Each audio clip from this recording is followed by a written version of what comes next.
Bismillahirrahmanirrahim. Assalamualaikum warahmatullahi wabarakatuh. Hamdan wa syukranillah amma ba'du. Yang terhormat kepada Pak Lailin selaku dosen pengampu mata kuliah Budaya Nusantara. Saya di sini Istiqlaliyah Kamila Al-Khair, mahasiswa semester 3 program studi pendidikan agama Islam, akan melakukan penugasan ujian akhir semester, yaitu membahas tentang budaya Melayu. Saya sudah bersama dengan orang Melayu asli, yaitu suami saya sendiri. Dia berasal dari Natuna, Kepulauan Riau, yang kebetulan budayanya di sana itu budaya Melayu. Gitu nggih? Langsung saja kita tanya-tanya tentang gimana sih Melayu itu, apa sih uniknya, ada apa aja di sana. Mari langsung kita wawancara kepada narasumber kita. Kata Melayu itu apakah ada maknanya atau sekedar nama saja? Ya, itu sekedar nama sebenarnya. Jadi ada sungai di daerah Kampar itu namanya Sungai Melayu, sehingga orang-orang yang tinggal di sekitar situ dulu disebut orang-orang Melayu. Nah, dari situlah berkembang kemudian menjadi sebuah etnis yang besar sehingga disebut bangsa Melayu. Ada juga yang mengatakan Melayu itu berasal dari kata Malaya, merujuk kepada orang-orang yang tinggal di dataran Malaysia dan Thailand atau Nusantara dikenal dahulu, yaitu Indonesia, Thailand, dan Malaysia itu. Jadi dulu kita itu sebenarnya satu, tidak terpisah-pisahkan. Kita itu terpisah ketika ada penjajahan, sehingga wilayah jajahan-jajahan itu dipisah. Dulu kita disebut dengan bangsa Melayu. Itulah kenapa kita dikenal dengan orang-orang Melayu. Oh iya. Siapa sih yang disebut Melayu itu? Seperti apa orangnya? Apakah ada ciri khasnya atau seperti bagaimana? Ya, orang Melayu itu setidaknya dia harus memiliki 3 identitas sehingga dia disebut orang Melayu. Pertama, beragama Islam. Yang kedua, berbahasa Melayu. Yang ketiga, beradat Melayu. Jadi 3 ini harus ada pada diri seseorang itu kalau dia adalah orang Melayu. Pertama, orang Melayu itu harus Islam. Makanya kalau orang masuk Islam di tanah Melayu, itu dia disebut selain masuk Islam, dia menjadi masuk Melayu katanya. Kenapa? Orang Islam itu sudah otomatis Melayu, dan Melayu itu pasti adalah orang Islam. Yang kedua, dia harus berbahasa Melayu. Harus bisa berbahasa Melayu, karena ya namanya orang Melayu, dia harus bisa berbahasa Melayu. Yang ketiga, dia harus beradat dengan adat Melayu, maka dia disebut orang Melayu. Kalau 3 ini ada, walaupun dia bukan keturunan Melayu, dia tetap disebut orang Melayu. Itu istimewanya bangsa atau istimewanya orang Melayu dengan ya yang lain-lainnya. Jadi kita tidak harus lahir dari orang Melayu untuk disebut orang Melayu. Masuk Islam dan tinggal di tempat orang Melayu dan bisa berbahasa Melayu, berada dengan adat Melayu, dia sudah disebut masuk Melayu. Sudah disebut sebagai orang Melayu juga. Ya. Gitu. Oke. Pertanyaan selanjutnya, apakah di Melayu itu kalau melangsungkan pernikahan ada sesuatu yang berbeda, ada ciri khasnya, atau sama dengan cara orang-orang melangsungkan acara pernikahan? Ya, kalau bilang beda dengan cara orang melangsungkan pernikahan ya tidak terlalu beda. Cuma kan setiap daerah punya khas dan budayanya masing-masing. Ya, tentu setiap daerah ya tentu ada bedanya, walaupun perbedaan itu tidak signifikan. Umumnya wilayah Nusantara itu ya cara dan pelangsungan pernikahan itu tidak jauh berbeda, termasuk dengan orang-orang Melayu. Cuman kalau di sana yang membuat berbeda ada namanya tradisi tepung tawar, ada namanya tradisi brambe. Brambe itu pengantin pria atau pengantin wanita nanti dia untuk beberapa malam akan berpindah ke rumah mertuanya. Itu namanya brambe. Ada tepung tawar, itu sesuatu yang tidak ada di Jawa.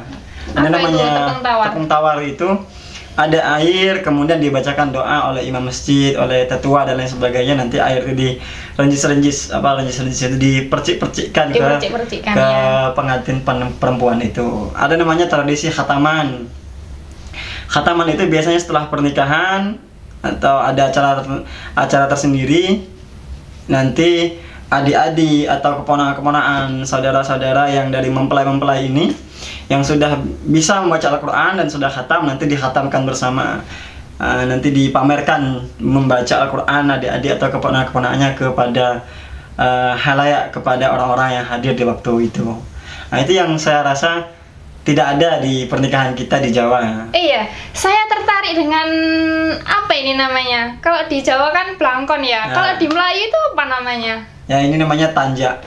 Tanjak itu ya sama seperti fungsinya di Jawa. Belangkon apa fungsinya ya, untuk melindungi apa namanya, menutup kepala. Cuman bedanya kalau belangkon itu kan apa namanya, unek-uneknya ini apa namanya, Apa? yang di belakang itu.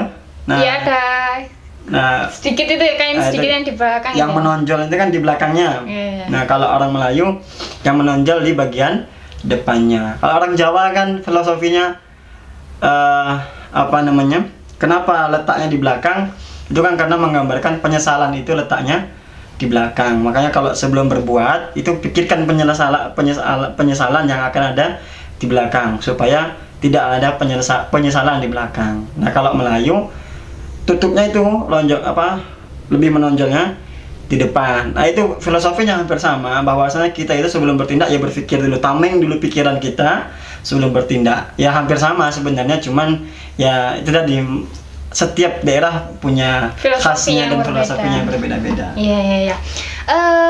Kalau di Melayu itu pakaiannya yang khas seperti apa? Kalau yang laki-laki menggunakan apa gitu? Ya, kalau di Melayu, kalau di Jawa kan pakaian khasnya batik, Ya, cari kebaya dan lain sebagainya. Kalau di Melayu pakaian khasnya adalah ini baju koko, ada yang namanya cekak, ada yang namanya belangan dan sebagainya. Ada juga kain songket, namun tidak kelihatan.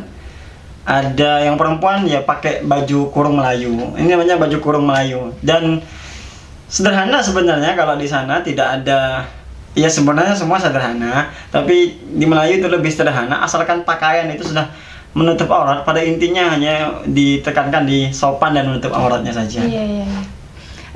Oke, masuk ke pertanyaan selanjutnya ya. Sering saya dengar kalau orang Melayu itu sangat pintar dan pandai untuk berpuisi dan berkata-kata. Apakah itu benar? Ya benar, memang di Melayu itu ada sebuah tradisi atau sebuah kegemaran di bahasa masyarakat Melayu itu, diantaranya bersyair. Kalau kita kenal di Indonesia itu ada Raja Ali Haji yang punya masterpiece-nya yaitu Gurindam 12, yang sampai hari ini belum ada tandingannya, itu Gurindam 12. Bahkan bahasa Melayu juga diadopsi kan menjadi bahasa Indonesia yang kita pakai hari ini untuk berkomunikasi. Itu kan bahasa induknya dari bahasa Melayu, sehingga orang Melayu itu menyebutkan bahasa menunjukkan bangsa. Barang siapa yang bisa memegang bahasa, maka dia bisa memegang dunia. Maka pentingnya itu, makanya di tradisi orang Melayu bahasa itu menjadi suatu hal yang sangat diperhatikan, diantaranya dalam bersyair. Jadi rata-rata orang Melayu itu harusnya darahnya bisa darah-darah penyair semua.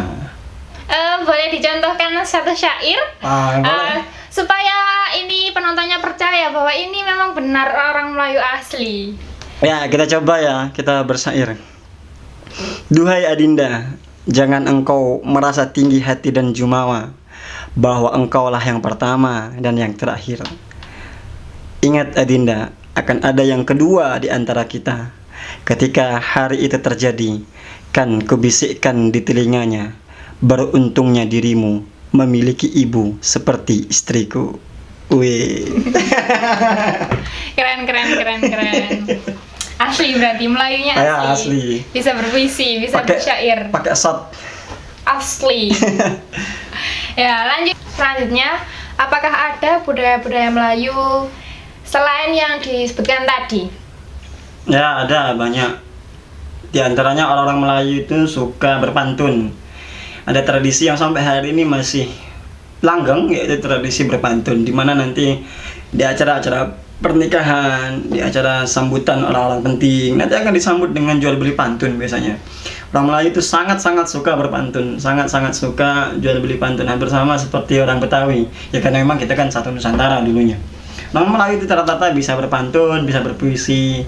Contohnya, asam di gunung, garam di laut, bertemu jua dalam satu belanga. Di kau jauh di ujung, aku jauh di Natuna, bertemu juga dalam bahtera rumah tangga. Ada kan salah satu memang sepertinya bawaan ya, orang-orang Melayu itu harusnya punya jiwa bawaan, bisa berpantun, bisa berpuisi, dan bisa merangkai kata-kata harusnya. Dan budaya lain diantaranya orang Melayu suka bersilat. Bersilat. Tapi ini sepertinya sudah mulai hilang. Silat-silat Melayu, silat-silat tua itu sudah mulai hilang dan perlu ditradisikan kembali. Rata-rata orang dulu, orang Melayu itu harusnya bisa dan menguasai silatnya masing-masing. Tapi sudah mulai hilang. Kenapa silat itu menjadi penting bagi orang Melayu? Karena dulu orang-orang Melayu dikenal dengan orang yang suka merantau, suka-suka berpergian jauh, sehingga setiap orang yang merantau itu harus dibekali dengan ilmu bela diri dan sebagainya. Tapi hari ini sudah mulai hilang, rata-rata anak-anak Melayu sudah tidak lagi kenal dengan budaya yang satu ini, yaitu silat Melayu, sudah mulai hilang. Jadi harus dibudayakan lagi. Ya, harus tradisikan kembali. Ya. Pernah saya melihat di TikTok ya. Bermain gamelan, bermain musik oleh orang Melayu itu memang apakah ada? Ya ada, itu namanya gendang panjang. Kalau di tempat saya namanya gendang panjang. Itu memang alat musik tradisional yang biasa digunakan untuk mengiringi acara-acara pernikahan. Bahkan kalau tidak ada itu ya tidak meriah pernikahannya di suasana orang Melayu. Walaupun sudah ada alat-alat musik tradisional, alat-alat musik yang lebih modern, tetapi kalau tidak ada alat musik tradisional itu ya yang kami sebut dengan gendang panjang itu ya tidak kurang lengkap kurang lengkap lah. Sangat menarik ya kita membahas budaya Melayu langsung di narasumberi oleh orang Melayu asli. Karena saya rasa sudah cukup pertanyaan yang saya berikan dan jawabannya sudah sangat mewakili. Terima kasih saya ucapkan. Nun wal kalami wa maesturun. Wassalamualaikum warahmatullahi wabarakatuh.